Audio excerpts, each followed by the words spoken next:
Bonjour à tous et bienvenue. Nous démarrons la revue de la presse de ce matin avec la nouvelle expression qui donne la parole à Maître Alice Com, pour qui le peuple camerounais doit s'affranchir. La troisième vice-présidente exécutive du REDAC, toujours illégalement fermée par Atangandi depuis 6 mois, réagit aux démissions des ministres ces derniers temps. Elle dénonce vigoureusement la gestion du Cameroun par Paul Biya et invite les électeurs à confier l'avenir de leur pays à un nouveau président de la République capable de le développer. C'est une information à retrouver ce matin en parcourant les pages 6 et 7 de la nouvelle expression. Le quotidien bleu, Le Jour, pour sa part ce matin, a choisi de donner la parole à Amadou Vamoulke. Cameroun, c'est mort. De quoi parle Amadou Vamoulke ce matin? Le savoir, c'est lire la page 4 ainsi que la page 5. On parle en petite une ce matin de médiation, conciliation réussie entre Congelcam et le port autonome de Douala. Le dialogue a triomphé à l'issue de la rencontre entre les parties. Entreprise par le ministre du Commerce, Luc Magloa-Baga à Tangana, qui a fait asseoir les parties. C'était le 1er juillet 2025 du côté de Yaoundé. Le quotidien Mutation ce matin titre à sa grande une Sénat, Conseil économique et social et bien d'autres, et si on les supprimait.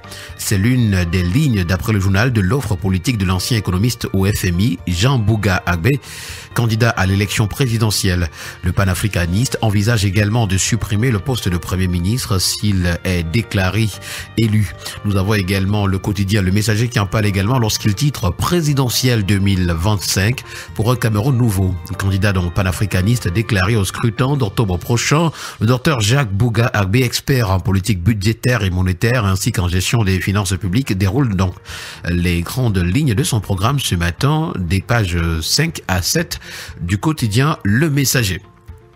L'hebdomadaire Expression économique pour sa part parle de performance et nous renseigne que la RT affiche un résultat de 13 milliards en 2024. C'est ce qui ressort de la 56e session ordinaire et la 65e session extraordinaire de l'Agence de régulation des télécommunications tenue les 18 et 19 juin. C'était à Ebouloua. Le quotidien Econews pour sa part, s'agissant d'industrialisation du cacao, nous fait savoir qu'Atlantic Cocoa est entre promesses et doutes pour le Cameroun. Nous poursuivons cette revue de la presse ce matin en santé avec le quotidien Info Plus Santé qui parle de prévention du cancer du col de l'utérus. Stop aux partenaires sexuels multiples, martèle ce matin le journal. Selon le programme élargi de vaccination, entretenir des rapports sexuels avec de multiples partenaires expose les femmes au cancer du col de l'utérus.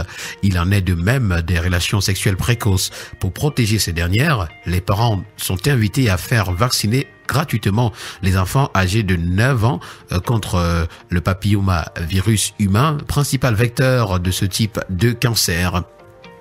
Le bi-hebdomadaire Le Financier d'Afrique qui parle de presse écrite ce matin nous fait savoir que MTN vend les journaux camerounais en ligne à travers une plateforme dénommée Yellow Kiosk. Les lecteurs peuvent désormais accéder à leurs titres préférés sur Internet et à moindre coût.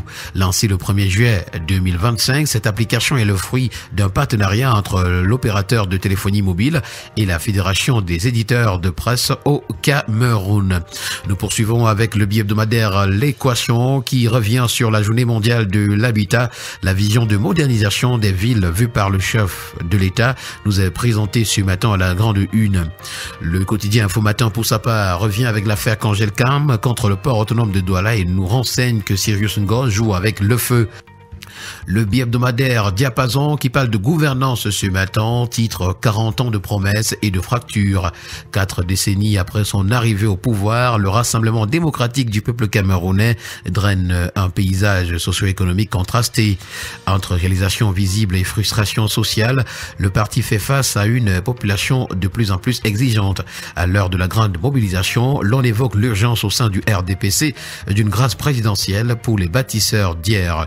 Le dossier de la rédaction tel qu'il nous est proposé ce matin est à retrouver aux pages 6 et 7. Nous continuons de parler de la présidentielle de 2025 avec le tri-hebdomadaire La Météo. Essi Bello et Tiroma choisissent Guibaï. Des voix s'élèvent dans le septentrion et dans le reste du pays pour appeler les leaders respectifs de l'UNDP et du FSNC à soutenir une éventuelle candidature du patron de l'Œil du Sahel. Ce journaliste est très apprécié par les populations en raison de son combat contre contre les injustices. C'est l'information qui fait la grande une et dont les détails sont à retrouver à la page 3. Le premier quotidien économique de la zone CEMAC, l'économie pour sa part, parle de rapatriement des fonds à la BIAC. Les entreprises pétrolières continuent la résistance d'après le journal. Pour le journal Repère, on parle du secteur pétrolier encore et c'est la Sonara, cette fois-ci, qui sollicite l'expertise chinoise. Nous continuons avec la présidentielle de 2025, affichée à la grande une du journal Innovation. Les rencontres lancées par BIA sont vouées à l'échec, d'après le journal. Sur très hautes instructions, le ministre d'État, secrétaire général de la présidence de la République, Ferdinand Ngongo, a engagé mardi 1er juillet une série de rencontres avec les membres du gouvernement et les parlementaires des différentes régions du pays. Objectif, définir des stratégies concertées et remobiliser les uns et les autres. Les concertations qui ont débuté par l'extrême nord reçoivent des vagues de critiques. Pour beaucoup, c'est peine perdue. Nous en parlons également ce matin avec le quotidien à capitaux publics. Présidentielle 2025, concertation stratégique.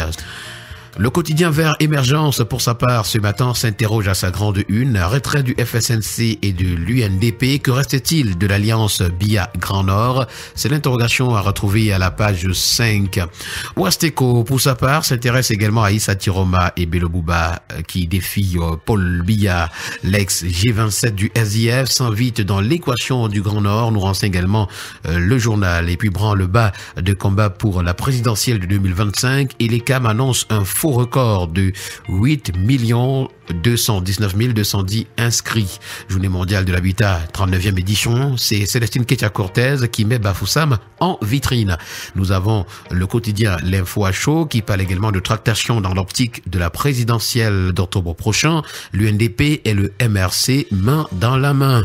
En savoir davantage, c'est parcourir la page 3 du journal. Et nous allons terminer le périple de ce matin avec le premier news magazine camerounais Défi actuel qui parle d'hydrocarbures. La fin des subventions au carburant, c'est dès 2026. Selon le gouvernement, la suppression des subventions sur les carburants rendue possible par une baisse attendue des cours mondiaux du pétrole ne devrait pas se traduire par une nouvelle hausse à la pompe.